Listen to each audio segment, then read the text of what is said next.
Bonjour, vous regardez Deux Gouttes de Culture, la nouvelle web chronique hebdomadaire de culture générale. Chaque lundi, un thème sera développé en 8 minutes seulement. 8 minutes de concentré d'informations, pas de blabla inutile, que des infos et des anecdotes pour pouvoir briller à son travail ou tout simplement se la péter avec ses potes.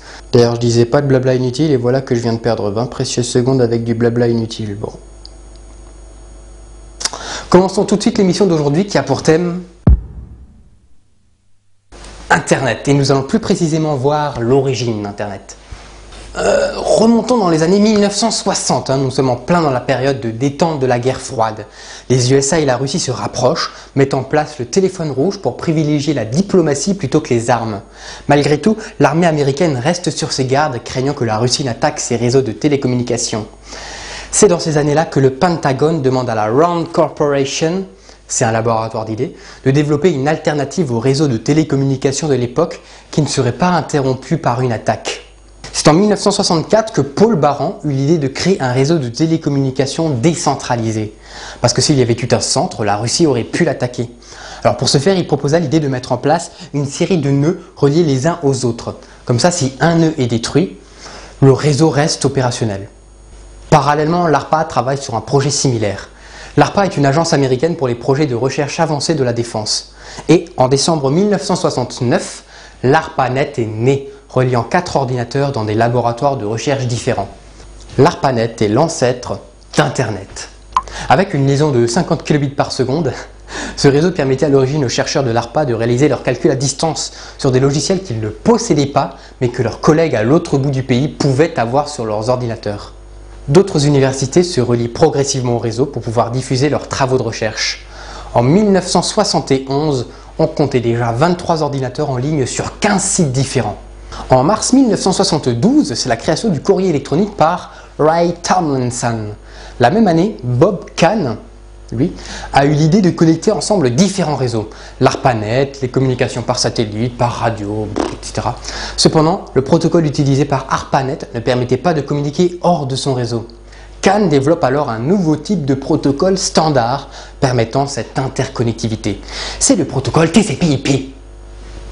En 1976, 111 ordinateurs sont en ligne.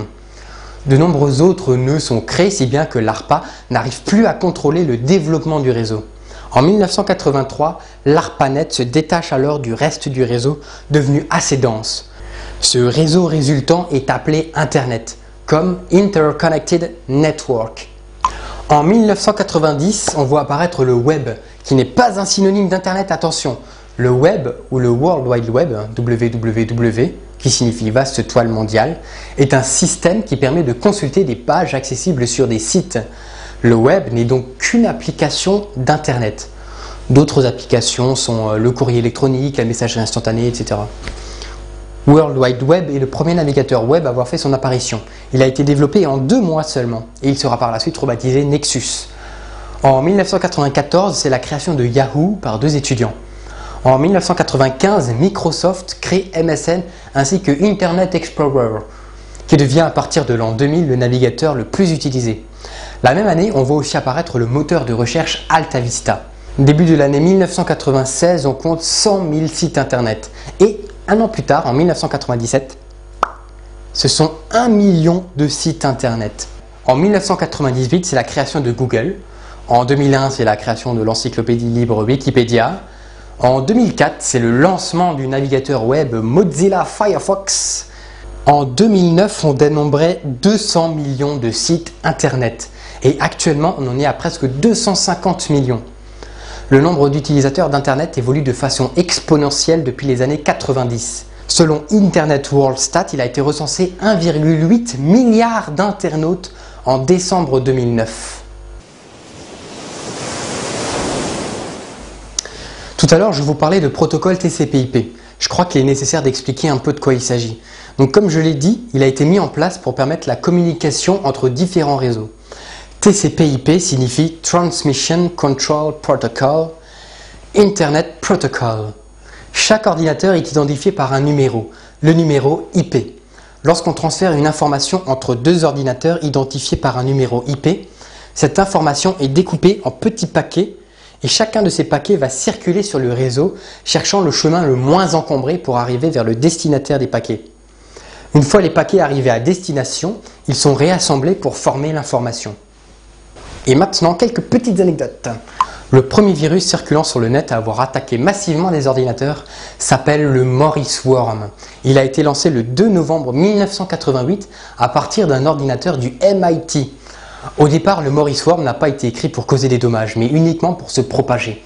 Seulement des erreurs dans le code ont fait que le virus pouvait infecter plusieurs fois le même ordinateur, ce qui ralentissait la machine au point de la rendre inutilisable. On suppose que près de 10% des machines de l'époque ont été infectées.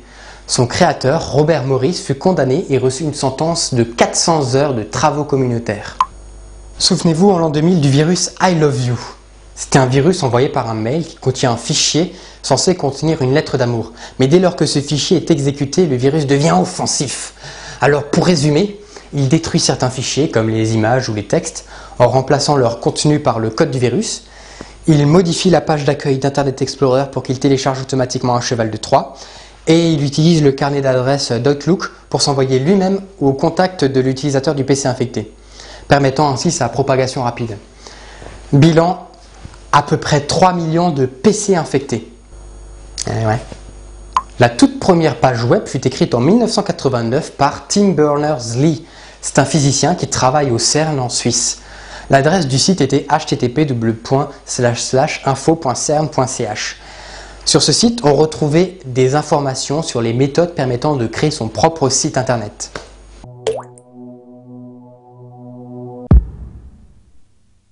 La deuxième petite goutte de culture de l'émission, c'est un mot généralement peu connu dont je donne simplement la définition sans développer.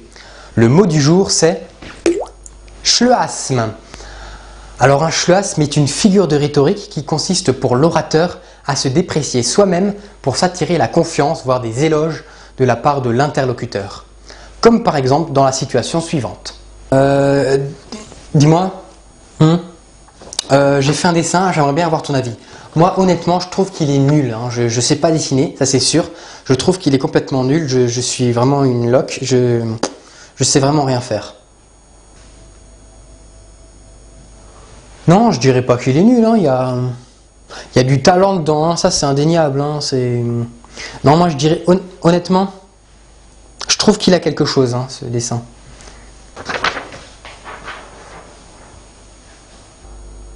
Voilà, c'est tout pour aujourd'hui. À lundi prochain.